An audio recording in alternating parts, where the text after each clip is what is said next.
A billionaire and a minimum wage worker can walk into the exact same store and buy completely different things, even while holding the exact same amount of cash in their pocket that day.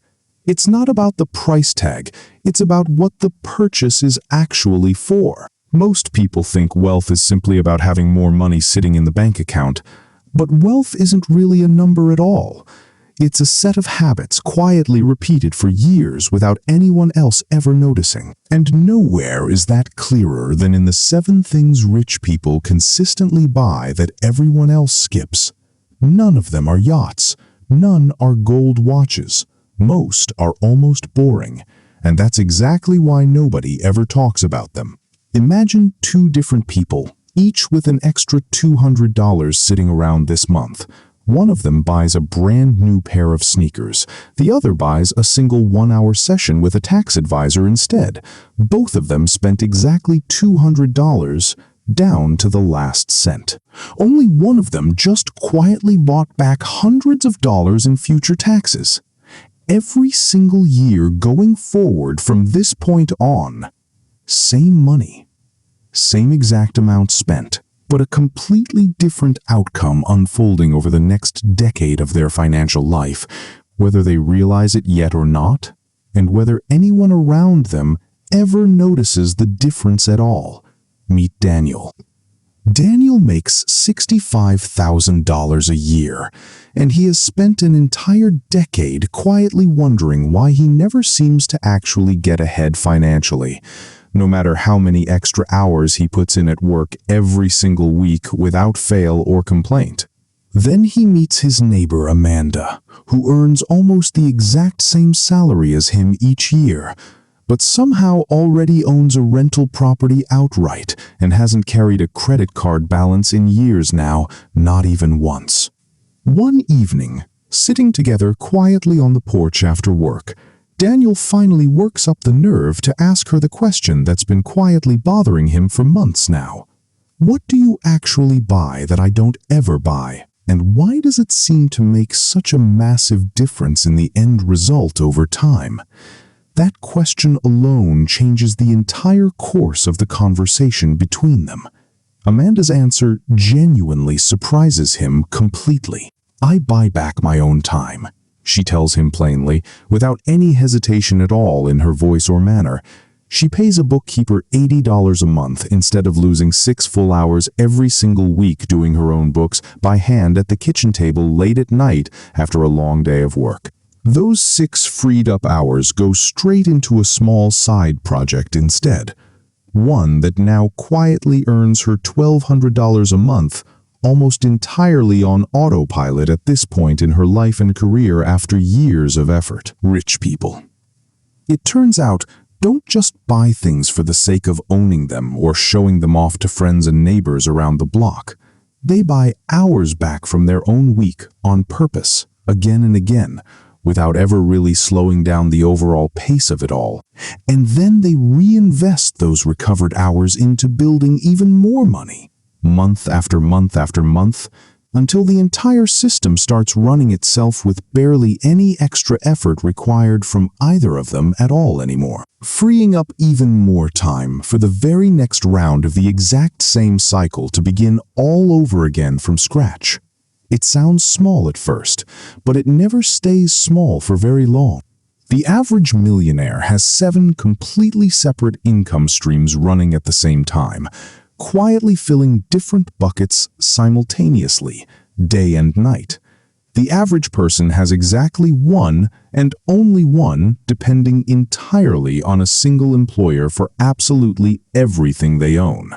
Let that specific number sit with you for just a second, because it quietly explains almost everything else on this entire list we're covering together today in this video. 7 streams means 7 different buckets slowly filling up at once, even while that particular person is asleep, on vacation somewhere, or doing absolutely nothing productive at all that particular day of the week. One single stream means every single dollar depends entirely on one job, one boss, and one paycheck that could disappear completely overnight without any warning at all, leaving absolutely nothing behind it whatsoever to fall back on. That single gap is the quiet foundation everything else on this list is built on. Rich people also buy insurance very differently than most people do, and not just the ordinary car and health policies that everyone already carries by default without thinking twice about it at all. They buy umbrella liability policies and disability income insurance too, protection that sounds almost painfully boring, written out on paper in front of you at a desk somewhere quiet. But one unexpected lawsuit, one serious injury, or one sudden lost paycheck can quietly erase an entire decade of careful, disciplined saving for someone who skipped that coverage entirely, just to save a few dollars a month along the way through the years of their life.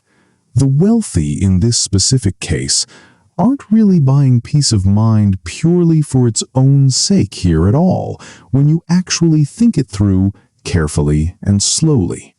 They're buying a hard, non-negotiable floor instead, one that stops their entire financial life from ever collapsing all the way down to zero, no matter what unexpected disaster happens to come next in their life, planned for or completely unplanned, expected or not expected at all by anyone involved. Most people never think to ask what actually happens if the worst-case scenario shows up uninvited, and by the time they do ask, it's often already too late to fix cheaply.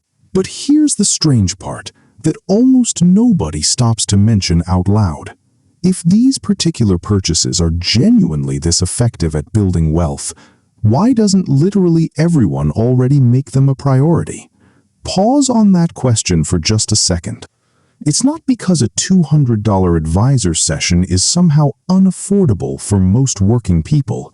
It's because of what most people choose to buy instead, almost entirely without thinking about the trade-off happening in real time.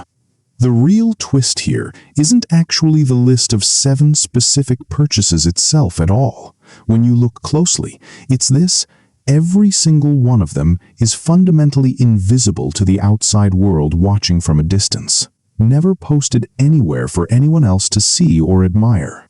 Nobody ever posts a proud photo of their Roth IRA contribution or their brand new umbrella insurance policy on social media for friends to see and admire quietly from afar, do they? The purchases poor people tend to make are usually highly visible ones out in the open, because status itself is often the real product secretly being bought in that specific moment of the transaction happening right there. The purchases rich people tend to make are usually completely invisible ones instead, hidden from view, because leverage is the actual product they're quietly after underneath it all, tucked away from anyone watching closely.